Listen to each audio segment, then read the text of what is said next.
Hi everyone, BreeAnn, Allred, physical therapist and pelvic health specialist, and I'm here with Yada Yada today. And we're going to be talking about what if my pelvic floor is too tight.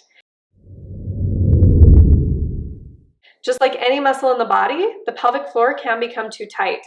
Our pelvic floor is very responsive to emotional stress, to anxieties, to mental health, to traumas in our body, as well as histories of kind of abuse, both sexual and physical and emotional abuse. So these types of instances, the pelvic floor can become too tight.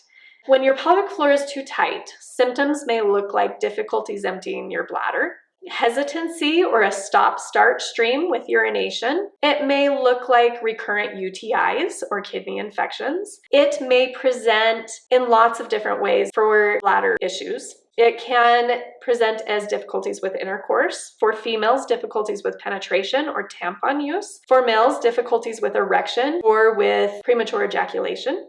In our bowels, it can start looking often like constipation and difficulties emptying our bowels and having changes in our stool consistency. So all of those issues could really be related to a tight pelvic floor.